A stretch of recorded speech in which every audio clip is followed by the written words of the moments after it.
প্রত্যেকবার নির্বাচন এলে কিছু ভোট পাখি এ রাজ্যে আসে। সেরকমই একটি ভোট পাখি হচ্ছে আসাদুদ্দিন ওওয়াইসির দল AIMIM। মোট কথায় সহজ ভাষায় তাদেরকে মিম বলে এই রাজ্যে। তো এই মিম আবার এ রাজ্যে আসছে। অনেকেই ভাবছেন যে মিম আসলে বিজেপির লাভ হবে, অনেকে ভাবছেন মিম আসলে তৃণমূল কংগ্রেসের লাভ হবে। তো মিম আসলে আদৌ কি বিজেপির লাভ হবে? মিম আসলে কি আদৌ তৃণমূল কংগ্রেসের লাভ আছে?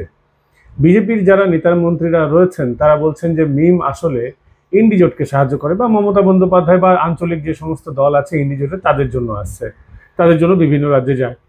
আবার যারা ওই পক্ষের মানুষ আছেন তারা বলেন যে এরা আসলে ভোট কেটে বিজেপিকে সাহায্য করতে যায়। সত্যি কি তাই? আপনারা যদি একেবারে বিধানসভা ভিত্তিক যদি পশ্চিমবঙ্গের অন্তত ফলাফল বিচার করেন, বা পশ্চিমবঙ্গে তারা কোথায় কোথায় প্রার্থী দিতে চাইছে সেটা যদি বিচার করেন, তাহলে বুঝে যাবেন যে মিমের উদ্দেশ্য কোনোভাবেই বিজেপিকে সমর্থন করা নয়। বলছেন কি বলছেন ভাই? হ্যাঁ, একেবারে ঠিক বলছে। তার কারণ দেখুন, 2021-এর নির্বাচন যদি আপনারা লক্ষ্য করেন, মিম প্রথমে মুর্শিদাবাদ জেলাকে টার্গেট করেছিল, এবং মুর্শিদাবাদ জেলাকে টার্গেট করার পিছনে মিমের একটা নির্দিষ্ট উদ্দেশ্য ছিল। মুর্শিদাবাদ জেলায় মিম প্রথমে বলে তারা 15, 20, 25 সেরকম জায়গায় আসন দিতে পারে, বিভিন্ন রকম বক্তব্য রেখেছে। সেসব দেখা যায় যে তারা 6টি বিধানসভা আসনে প্রার্থী দিয়েছিল, একটিতেও জিততে পারেনি, এমনকি ফলাফলও খুব ভালো হয়নি। স্বাভাবিকভাবেই এবার আবার সেই ভোট পাখি মিম এ রাজ্যে চলে এসেছে। বিধানসভা নির্বাচনে যদি আপনাকে সাফল্য পেতে হয় তাহলে অন্তত 1 বছর আগে থেকে আপনাকে প্রচারে নামতে হবে, সেই মতো ময়দানে কর্মী নামাতে হবে। মিমের কি রাজ্যে কর্মী আছে? হ্যাঁ, নিশ্চয়ই আছে। মিমের এই রাজ্যে কি ফান্ডিং আছে? হ্যাঁ, নিশ্চয়ই আছে। কিন্তু মিমের কি এই রাজ্যে সমর্থন আছে? সেটা কিন্তু প্রশ্নের তালিকায় রয়েছে। তার কারণ হচ্ছে মুসলিম জনসংখ্যা এ রাজ্যে হোক বা অন্যান্য রাজ্যে হোক, মুসলিম জনসংখ্যা হিন্দু জনসংখ্যার তুলনায় অনেক বেশি রাজনৈতিক সচেতন। যে কোনো সংখ্যালঘুরা খুব ভেবে একটা রাজনৈতিক দলকে ভোটের সিদ্ধান্ত নেয়, এবং সংখ্যালঘু ভোট সারা বিশ্বের প্যাটার্ন যদি দেখেন তাহলে দেখবেন যে একটা নির্দিষ্ট রাজনৈতিক দলকে অ্যাজ এ থোক ভোট তারা দেয়, গ্রস ভোট, মানে একেবারে হুক্কা হুয়া ভোট। মানে প্রায় 90% ওই জনগোষ্ঠীর মানুষ, বা 90 থেকে কখনো কখনো সেটা যায় 99%, কখনো 100% এক জায়গায় তারা ভোট দেয়। এ রাজ্যের ক্ষেত্রে সেটা কি হচ্ছে?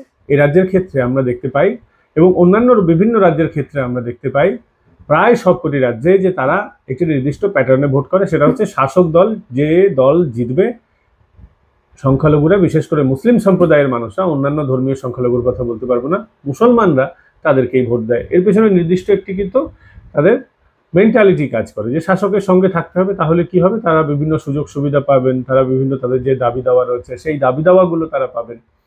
এই মেন্টালিটি নিয়েই তারা ভোট দেন। অতীতে CPM-কে দিয়েছেন, এখন তৃণমূল কংগ্রেসকে দিচ্ছেন। বিজেপিকে কেন দিচ্ছেন না? বিজেপি যেহেতু চরম হিন্দুত্ববাদী দল, হিন্দুত্বকে সমর্থন করে, এবং হিন্দুত্বের একমাত্র ভরসার জায়গা হচ্ছে ভারতবর্ষে বিজেপি, তাই স্বাভাবিকভাবেই তেলে জলে না মেশার যে সিস্টেমটা রয়েছে সেভাবে তারাও মিশতে চান না বিজেপির সাথে। তো এই বিষয়টা তাদের কাজ করুক, কোনো অসুবিধা নেই।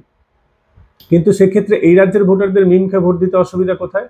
এই রাজ্যের ভোটাররা, মুসলমান ভোটাররা একেবারে নিশ্চিত হতে চায় যে তাদের মাসিহা কে হবে, তাদের দাবি দাওয়া নিয়ে কে কথা বলবে, তাদেরকে সুযোগ সুবিধা কে দেবে। মূলত সুযোগ সুবিধার ধান্দাবাজির এখানে কিন্তু বিষয় রয়েছে।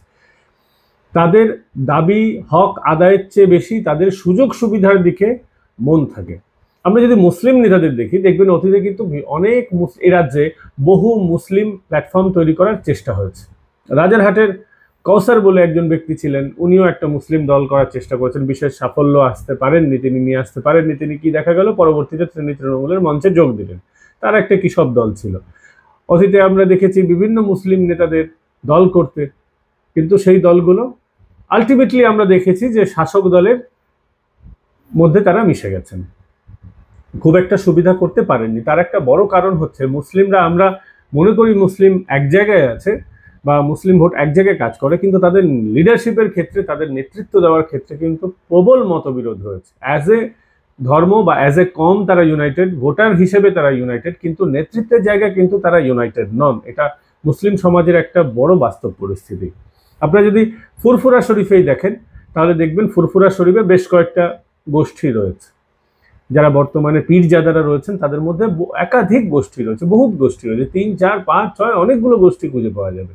মূলত 3টি গোষ্ঠী খুব অ্যাক্টিভ বলে দেখা যায়, জানা যায়, কিন্তু তার বাইরেও অনেকগুলো গোষ্ঠী রয়েছে যারা নিজেদেরকে প্রভাবশালী বলে মনে করে। এবার সেই জায়গায় ভাগ বসাতে এসেছে মিম। একে বর্তমানে যদি আপনারা ইসলামিক ভোটের এখানে ক্যালকুলেশন করে দেখেন, তাহলে দেখবেন যে মুসলিম ভোট একটা বড় অংশ, সবচেয়ে বড় অংশ তৃণমূলকে ভোট দেয়।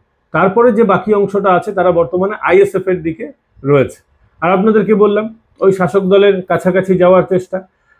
বিগত এক বছরে যদি আপনারা হিসেব লাগান তাহলে দেখবেন আইএসএফ এর যাকে মুখ বলা হচ্ছে নওশাদ সিদ্দিকী, আব্বাস সিদ্দিকীর ভাই, আব্বাস সিদ্দিকী মূলত এই আইএসএফ দলটা তৈরি করেছিলেন।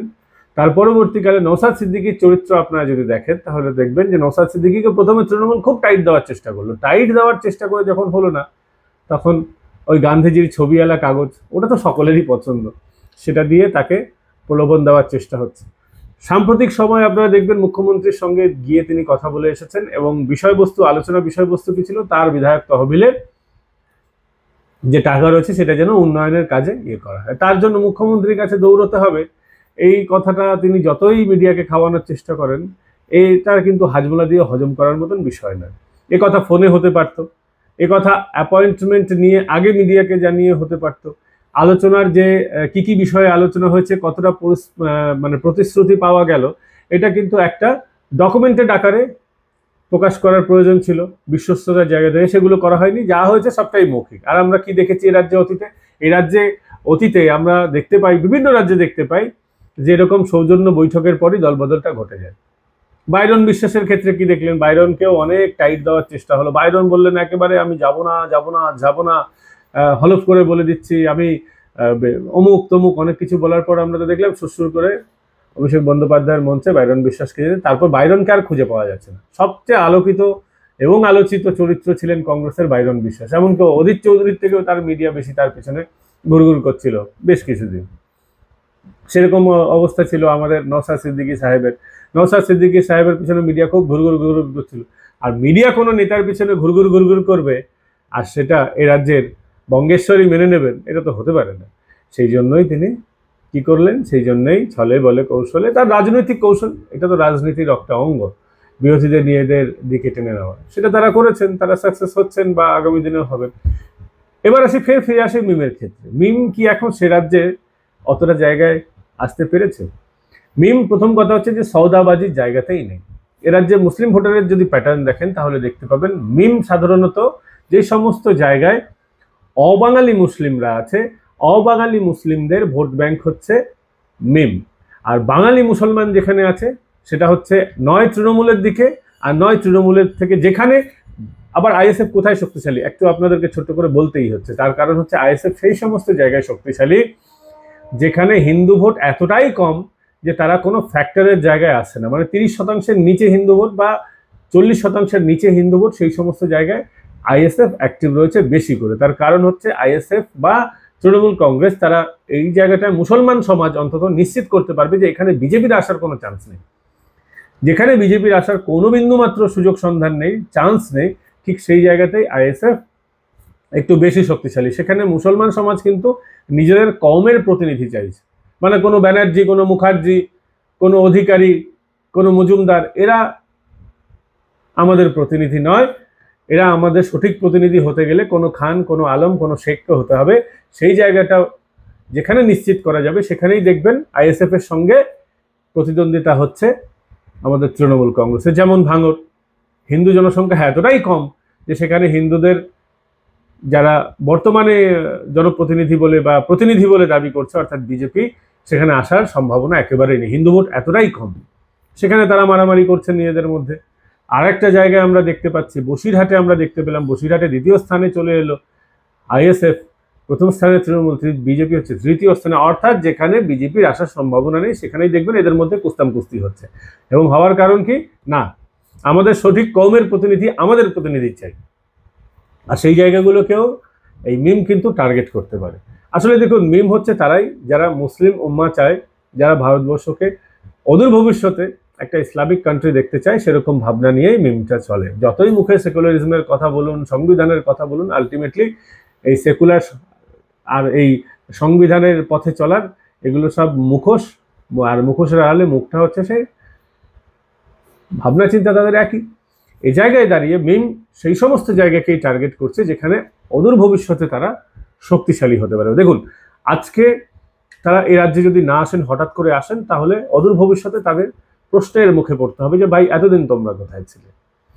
সেই জায়গায় দাঁড়িয়ে দেখুন, একটা তো এই কথা তো আজকে মানতেই হবে, মমতা বন্দ্যোপাধ্যায়ের পর তৃণমূল কংগ্রেসের ভবিষ্যৎ কিন্তু নেই। সেই জায়গায় একটা বিরাট পাওয়ার ভ্যাকিউম তৈরি হওয়ার জায়গা আছে। সেই পাওয়ার ভ্যাকিউম যেদিন তৈরি হবে, সেদিন কিন্তু মিম, আইএসএফ এর মতন দলগুলোর পশ্চিমবঙ্গের রাজনীতিতে ভয়ঙ্কর প্রয়োজন হবে। কারণ আপনি যদি মমতা বন্দ্যোপাধ্যায় বিহীন তৃণমূল কংগ্রেস এবং বিজেপি শাসকের ভূমিকায় আছে, যদি এরকম পরিস্থিতি তৈরি হয়, তাহলে মুসলমানরা কাকে ভোট দেবে? মমতা বন্দ্যোপাধ্যায়কে সেদিন নিশ্চিত হয়ে যাবে যে তৃণমূল কংগ্রেস তাদের আর মাসিহা হওয়ার জায়গায় নেই, তাদের দাবি দাওয়া আদায়ের জায়গায় নেই, তাদের পক্ষে থাকার জায়গা নেই। সেদিনকে কিন্তু একটা মুসলিম দল দরকার হবে এই পশ্চিমবঙ্গে মুসলমানদের চিন্তা করে। কারণ তারা তো চাইবেনই যে তাদের নিজেদের কওমের প্রতিনিধি কেউ হোক। সেই জায়গায় দাঁড়িয়ে আইএসএফ হতে পারে, সেই জায়গায় দাঁড়িয়ে মিম হতে পারে, অন্য কোনো রাজনৈতিক প্ল্যাটফর্ম হতে পারে। সেটা কি হবে সেটা তো ভবিষ্যতের ব্যাপার, কিন্তু সেই জায়গাকেই টার্গেট করছেন আসাদুদ্দিন ওওয়াইসির দল, অল ইন্ডিয়া মুসলিমিন কি মুজাহিদ মুত্তাহিদুল, এরকম কিছু একটা দল, তাদের নাম AIMIM। বড্ড কঠিন নাম, বিশ্বাস করুন, নামটা মুখস্থ করার প্রয়োজন আমি বোধ করছি না। শর্ট ফর্মে আপনারা সকলেই জানেন, মিম বলা হয়, AIMIM বলা হয়, এইটুকু অব্দি ঠিক আছে। যেদিন তারা প্রাসঙ্গিক হবেন সেদিন সেই নামটা আমি মুখস্থ করে নেবো, অসুবিধা নেই। এই ভবিষ্যতের কথা ভেবে যেদিন বিজেপি যদি এ রাজ্যে ক্ষমতায় আসে বা যেদিন আসবে, সেদিনের আগে অবধি তারা এই মাঠটা বোঝার চেষ্টা করছেন যে এখানকার ভোটারদের প্যাটার্ন কি আছে, ভোটারদের মন কিভাবে জয় করা যেতে পারে, সেটা বোঝার জন্যই বারংবার মিম এখানে আসছে ভোটের আগে। এবং বর্তমানে ভোটের এখানে জানেন আপনারা রাজনীতি করাটা কতটা কঠিন। এবার বলবেন মিম ভোটের আগে আসে কেন, সারা বছর কোথায় থাকে? আচ্ছা, সারা বছর রাজনীতি করতে গেলে কি পরিমাণ কেস হয় পশ্চিমবঙ্গে, কি পরিমাণ প্রবল বিরোধিতার মুখে পড়তে হয়, এটা আপনারা জানেন না? সকলেই জানেন, এটা আসাদুদ্দিন ওওয়াইসি সাহেবও জানেন। কিন্তু জোট ধর্ম মেনে, ওই কি একটা তাদের আছে না, ইন্ডিজোট, ওই ইন্ডিজোটের ধর্ম মেনে তিনি বেশি ওসফোস করতে আসেন না এখানে। বেশি এখানে ওসফোস করলে সমস্যা আছে, সেই কারণে তারা আসছেন না। কিন্তু তারা যে অদূর ভবিষ্যতে আসবেন না, সেই গ্যারান্টি হয়তো তারা দিচ্ছেন না। রাজনীতিতে প্রকৃত বন্ধু প্রকৃত শত্রু বলে তো কোনো জিনিস হয় না। সেই জায়গায় দাঁড়িয়ে তারা তাদের রাজনীতি করছেন, এবং রাজনীতি করা তাদের ধর্ম, রাজনীতি করা তাদের পেশা, রাজনীতি ভারতের সংবিধান করার অধিকার দিয়েছে, তারা সেটা করছেন। কিন্তু যখনই তারা একটু বেশি ট্যাফু করবেন, লড়াইয়ের জায়গায় আসবেন, তারা কিন্তু ওই সমস্যাতেই পড়বেন, যে সমস্যাতে আজকে ভারতীয় জনতা পার্টি পড়ছে বা অন্যান্য রাজনৈতিক দল পড়ছে। অতীতে আমরা দেখেছি যে AIMIM এর যারা নেতা আছেন তাদেরকে কখনো নজরবন্দি করা হয়েছে, কখনো থানায় ডেকে মামলা দেওয়া হয়েছে, মারধর করা হয়েছে, মাথা ফেটেছে, মঞ্চ ভেঙে দেওয়া হয়েছে, অনেক কিছু আমরা পশ্চিমবঙ্গে দেখেছি। সেটা কিন্তু ভালোভাবেই আসাদুদ্দিন ওওয়াইসি সাহেব জানেন যে এই রাজ্যে বেশি ট্যাফু করতে গেলে সমস্যা হবে। কিন্তু তাই বলে মাঠটা প্রস্তুত করবেন না। আর সেই মাঠটা প্রস্তুত করার জন্যই আসাদুদ্দিন সাহেব কিন্তু বারংবার ইমরান সোলাঙ্কিকে দিয়ে এখানে চেষ্টা করছেন যে একটা ভাই প্লেগ্রাউন্ড তৈরি করে রাখো। যেদিন মমতা বন্দ্যোপাধ্যায় একটু দুর্বল হবেন, সেদিন খেলার কিন্তু আমাদের কাছে স্কোপ থাকছে। আশা করি এই প্রেক্ষাপটটা আপনাদেরকে আমরা বোঝাতে পারলাম। অন্য কোনো বিষয় যদি আপনাদের মনে থাকে বলবেন, সে বিষয়ে আমরা একটা ভিডিও বানাবো। আর যারা এখনো চ্যানেল সাবস্ক্রাইব করেননি, দয়া করে চ্যানেলটা সাবস্ক্রাইব করে নিন, জয়েন বাটন ক্লিক করে আমাদের সহযোগিতা করতেই পারেন। এছাড়াও অনেকে বলেছেন যে পশ্চিমবঙ্গের ডেমোগ্রাফি অ্যান্ড পলিটিক্স নিয়ে একটা প্রতিবেদন করার, তো সে বিষয়ে আমরা অনেকটা কাজ এগিয়েছি। কারণ 294টা বিধানসভা কেন্দ্রের নিখুঁত তথ্য বের করতে হবে, সেই কাজ আমাদের চলছে। ডেমোগ্রাফিক্যালি কে কোন জায়গায় আছেন, কোথায় কোন জায়গায় ডেমোগ্রাফিক্যালি জেতার সম্ভাবনা আছে সিপিএম, তৃণমূল, বিজেপি, সেগুলো আমরা সেটা নিয়ে একদিন বিশ্লেষণ করব। খুব শীঘ্রই সেই প্রতিবেদন নিয়ে আসবো। আপাতত এখানেই শেষ করছি বন্ধুরা, দেখা হবে পরবর্তী পর্বে। ভালো থাকবেন, সুস্থ থাকবেন। আবারও বলছি, কোনো বিষয় নিয়ে আপনাদের জানার ইচ্ছে থাকলে অবশ্যই আমাদের কমেন্ট করতে পারেন। সহমত হতে পারেন, অসহমত হতে পারেন, কিন্তু কমেন্ট বক্স সবার জন্য খোলা থাকবে। ভালো থাকবেন, সুস্থ থাকবেন।